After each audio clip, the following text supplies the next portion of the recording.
Bryn's asking here, what were the final stages you experienced on the Kundalini awakening journey before it reached relative completion?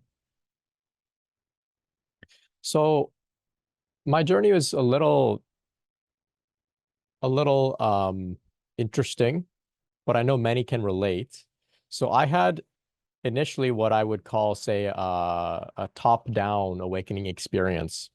So my crown chakra became opened and activated and whatnot very early on in my journey in 2012. So I had this experience of this idea of Brent, of me, of I, of the ego falling away, being able to see through it. So this, in Buddhism, we may refer to this as the realization of no self, right?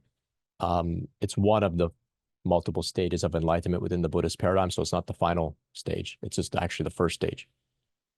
So this happened to me very early on, where I realized the sense of separation is actually an illusion. There's an inherent oneness in everything. So that was up in the head, though, solely a mind-based thing.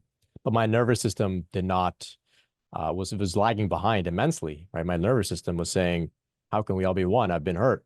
I feel like defensive. I feel like being aggressive. I'm scared. How can we all be one? This is a scary place. So the nervous system had a different story. So the nervous system took time to, of course, become acclimated to this realization as well. And that process of the nervous system becoming acclimated to this was, of course, the Kundalini process. So 2012, I have this major awakening in my head. Then 2015, the energy begins to really move through my system from the bottom up, trying to bring the rest of my system up to speed. So I went through an intense purging and purification period for about a year after 2015. So about till 2016, mid 2016, late 2016, something like that. Then things just got very quiet, very quiet. The phenomena, all the energetic phenomena, the weird mystical experiences, visions, dreams, all that weird stuff just kind of got very quiet. There was a sense of oneness with all. So I had this idea of Brent became kind of this idea of Brent not being who I really was, became very stable in a sense that I knew it was just a mask. Plus the nervous system became more calm and relaxed. So things got very quiet.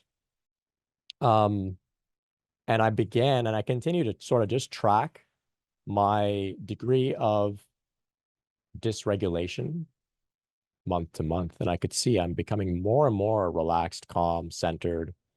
Intense situations will happen in life, and I'm able to kind of navigate it a little bit more smoothly without getting caught up in the illusion of separation, or without the nervous system getting too fired up in fight or flight or stress, some sort of stress response. So then I started to recognize, okay, I think I'm advancing along the journey. So not perfect. I can still go into fight or flight. I can still have things come up. However, when they do, I don't lose awareness of it. I'm able to watch it, recognize it, and then work with it with as much consciousness as I can, which typically means for me taking space to settle. But generally speaking, I would say I'm out of the intense purging and purification part of the journey. And so I refer to this as being relatively stable, relatively. I like the word relative because it gives me some breathing room. It allows you to go up and down. Like it's relative. So if we look at it in Buddhism, if you think about what are the different stages, so there's Sotapanna, which means the realization of no self, that falls away. The belief in a separate sense of self falls away at stream entry Sotapanna. Then there is the next stage, which is called Sakadagami. Then there's the next one called Anagami, and then Arahant.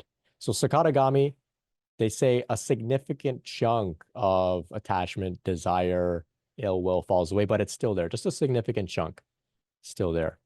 Then Anagami, even more of that falls away. Attachment, desire, ill will, these things. Even more of that falls away, but it's still there to some degree, still there. And then finally, the fourth stage, Arahant, which is fully enlightened. Virtually everything has been worked out in the Arahant. So I'm not an Arahant. So these are some ways that we can track our progress, right? We can track our progress by gauging our emotional response, our attachment, our desire, our aversion, our ill will towards another. or towards the world or whatever it is. So these emotional experiences we have can be used to indicate how far along the journey we're at. Not meant to beat ourselves up and say, oh, I'm getting upset, I'm getting angry. It's okay. It's okay. They're just showing us where we're at. And also taking note that, you know, even somebody like an Anagami, which is quite a rare being, very, very rare, still has things to work out. So that's why I like the terms that I use, relative. It's relative stability, not perfect, not perfection, it's relative. But of course, I'm borrowing from Buddhism here. I'm not a Buddhist, I'm not a Buddhist teacher. And of course, some Buddhists would probably get upset with me for appropriating their terms. So just keep that in mind. I like some of these maps because they help us to understand some of these stages and whatnot.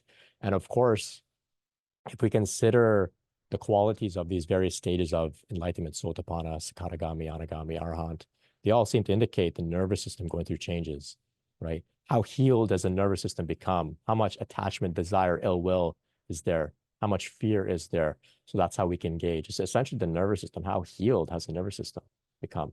So that's how we can gauge some of the stages on the path. So I hope that can help a bit. Maybe more confusing, I hope not, but I can understand if I just made it all the more confusing.